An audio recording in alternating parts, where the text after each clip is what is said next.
Bom dia, pessoal. Hoje é dia 19 de junho de 2026 e agora, dando sequência ao nosso capítulo sobre citologia, a gente vai falar sobre os ribossomos. A gente já comentou sobre membrana plasmática, a gente já falou sobre a diferença entre permeabilidade seletiva e semipermeabilidade, a gente já falou sobre polaridade, sobre o que é polaridade, o que é uma coisa polar, o que é uma molécula polar ou apolar, enfim. Agora a gente vai falar sobre os ribossomos e é tudo muito simples.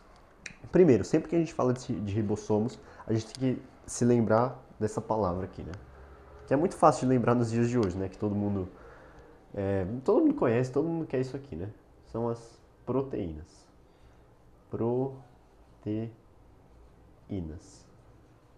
Vou tentar não passar muito na frente aqui. Mas as proteínas, enfim, elas são essenciais para os seres humanos, elas são moléculas biológicas, moléculas orgânicas extremamente versáteis que servem tanto para defender, quanto para atacar, quanto para construir estruturas, etc. As proteínas servem para basicamente qualquer coisa que você queira fazer no seu corpo, você precisa de proteínas.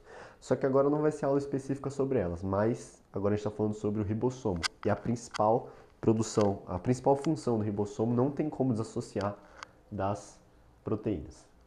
Ou seja, é como se a gente pudesse considerar o ribossomo como construtor, eu vou passar aqui na frente só um pouquinho, mas como construtor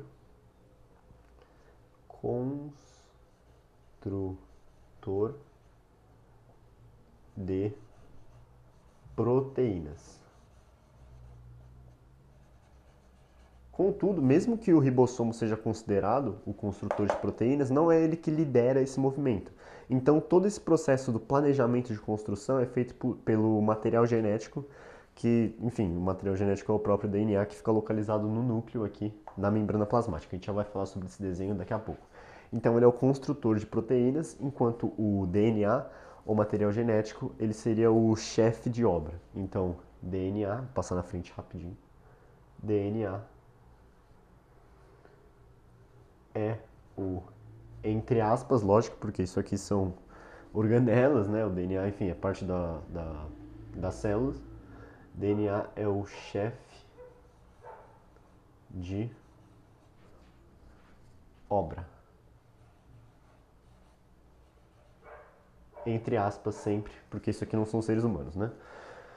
Enfim, agora o que a gente pode falar um pouco mais sobre os ribossomos, citando esse desenho aqui em específico?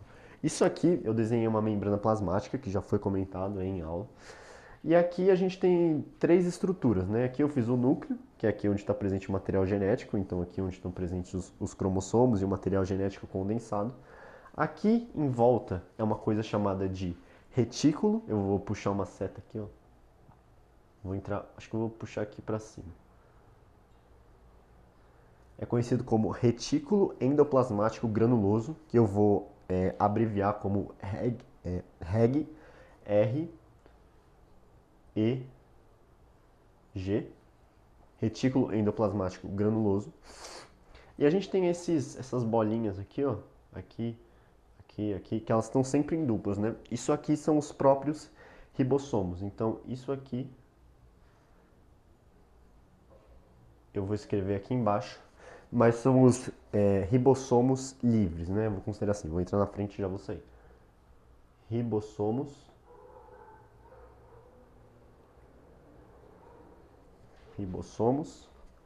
livres. Qual que é a diferença entre esses dois tipos de ribossomo? O ribossomo do retículo endoplasmático granuloso, que fica justamente ao redor do núcleo, e esses ribossomos livres. Bom, tem só uma diferença, porque no caso os dois vão produzir proteína, então eu vou passar aqui na frente rapidinho. Ó, os dois vão produzir proteínas. Os ribossomos livres também produzem as mesmas proteínas, né?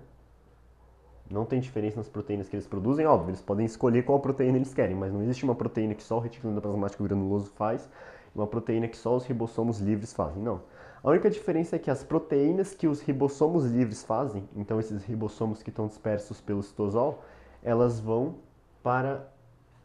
são direcionadas para o consumo da própria célula. Da própria célula, né? A gente pode chamar assim. Da própria membrana, né? Acho que foi melhor escrever membrana, só um segundo.